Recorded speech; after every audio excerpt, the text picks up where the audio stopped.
The Woolpit green children, or Woolpit green children, is the name given to two children with a strange skin colour. They are said to have appeared in the village of Woolpit, in Suffolk, England, sometime in the 12th century, probably during the reign of King Stephen. The children are a brother and sister, and are of normal appearance except for their skin colour. They speak an unknown language, and eat nothing but green beans. Lately the children have taken to eating other foods, and their pale faces have gone, but the boy has fallen ill and died shortly after his baptism.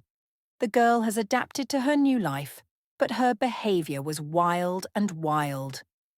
After learning to speak English, the girl said that she and her brother came from Martin's Land, a lower realm inhabited by green-skinned people.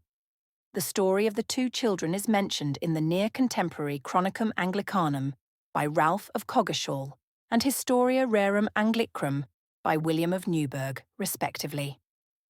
From that time until their rediscovery in the mid-19th century, the children are mentioned only in the fictional book The Man in the Moon by Bishop Francis Godwin, which includes William of Newburgh's account.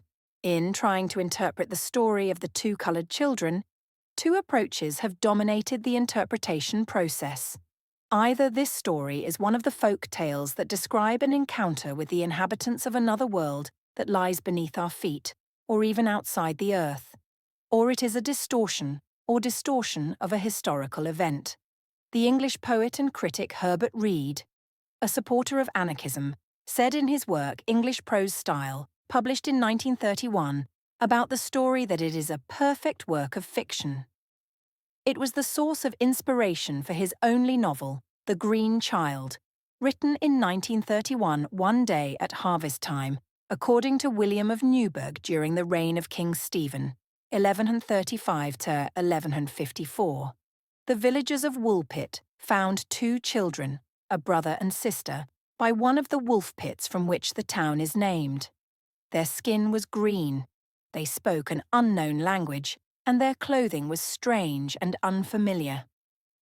Ralph says that the children were taken to the house of Richard de Calne.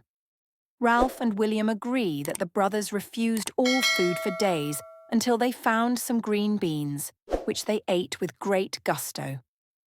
The children became accustomed to other, more natural foods, and in time the green colour faded from their skin.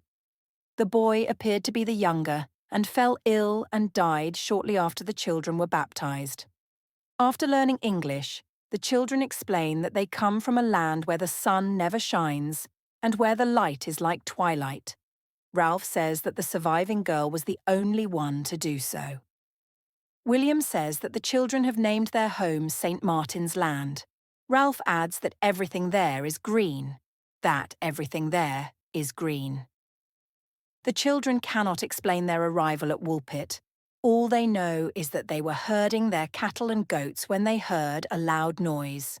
William believes it was the bells of Bury St. Edmund's Church, and suddenly found themselves by a wolf pit where they were found by villagers. Ralph says that the children got lost while following the cattle towards a cave, and were guided to Woolpit by the sound of the bells. According to Ralph, the girl had been employed in the household of Richard de Calne for several years, and had been insolent and impudent in her conduct.